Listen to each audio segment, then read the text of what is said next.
সরস্বতী পুজো, সরস্বতী পুজো, সরস্বতী পুজো। দেখো তোমরা কে কোথা থেকে দেখছো জানাবে, তোমাদের সকলের ওখানকার ভিডিওগুলো দেবে। আমি তো মেদিনীপুর থেকে। দেখো আমাদের মেদিনীপুরে কলেজ স্কোয়ারের বিখ্যাত পুজো, প্রচুর ভিড় হয়। আর প্রত্যেকটা পুজোই আমি তুলে ধরলাম, দেখছো প্রচুর ঠাকুর হয়। দেখো একে একে প্রত্যেকটা প্রতিমা তোমাদের দেখিয়ে দিলাম। এরপর আমরা এগিয়ে যাচ্ছি, দেখতে পাচ্ছ তোমরা ভিড়। বেলুন দেখলাম, বেলুন দেখলে তো ভীষণ ভালো লাগে। ছোটোখাটো মেলা বসেছিল। তো এই দেখো আমরা এরপরে চলে এলাম মেদিনীপুর ডে কলেজ, যেটাকে মেদিনীপুর কলেজ। কলেজের ভেতরের পরিবেশটা দেখতে পাচ্ছ, ভীষণ সুন্দরভাবে সাজিয়েছে। এখানে আমরা পরপর দেখো ফোয়ারা রয়েছে, কলেজের ভেতরে এই মূর্তিটা রয়েছে এবং মায়ের মূর্তিটা ভীষণ সুন্দর। মাকে দর্শন করে আমরা আবার বেরিয়ে গেলাম কলেজ স্কোয়ারের বিভিন্ন মূর্তির দর্শনে। দেখতে পাচ্ছ আমরা বারে বারে প্রত্যেকটা মূর্তি তুলে ধরার চেষ্টা করেছি।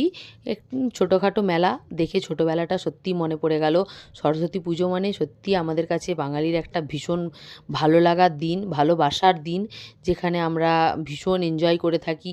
আর ছাত্রছাত্রীদের জীবনটা সেটা তো সেইভাবে আনন্দ করেই। তো কেউ আমাকে দেখাচ্ছিলই না ক্যামেরায়। তো লাস্টে মেয়েকে বললাম, একটু ধর ক্যামেরাটা, আমায় যাতে দেখা যায়। তো যাই হোক, লাস্টে মেয়ে একটু ধরলো, আমাকে একবার দেখা গেল, বাকি পুরো ভিডিওটাই আমি করেছি। তাই ক্যামেরার পেছনেই আমাকে থাকতে হয়। এবারে আমরা চলে গেলাম কলিয়েট বয়েজ স্কুলের ঠাকুর দেখতে। দেখছো, তারপর তো গরম গরম জিলেপি ভাজা হচ্ছে, মেলা মেলা ভাব। তাই একটু জিলিপির ছবিও তুলে নিলাম। এরপর চলে এলাম সারস্বত উৎসব 2025-এ। দেখো এরপর আমরা একে একে ভেতরে প্রবেশ করব। প্রচুর ভিড় ছিল, লাইনের মাধ্যমে ভেতরে একে একে চলে গেলাম।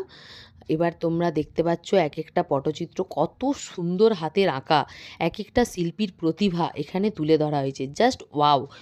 যারা এখনও আসোনি, কালকে পর্যন্ত থাকবে, সকলে অবশ্যই এসো একবার। এই সারস্বত 2025 অবশ্যই সকলে দেখে যেও। আমার যজ্ঞু দাদার ছবিটা ভীষণ ভালো লেগেছে, একটু তোমাদের সামনে তুলে ধরলাম। ছোট ছোট শিল্পীরা রয়েছে, বড় বড় অনেক শিল্পী রয়েছে, এখান থেকে ছবি কিনে নিয়ে যাওয়ারও সুযোগ রয়েছে। বিভিন্ন ছবি তোমরা এখান থেকে কিনে নিয়ে গিয়ে বাড়িতে সাজিয়েও রাখতে পারো। মায়ের প্রতিমাটা একটু দেখিয়ে দিলাম, ছোট জায়গা তো ভীষণ ভিড় ছিল, তাই মাকে একটু জুম করেই তুলে নিলাম।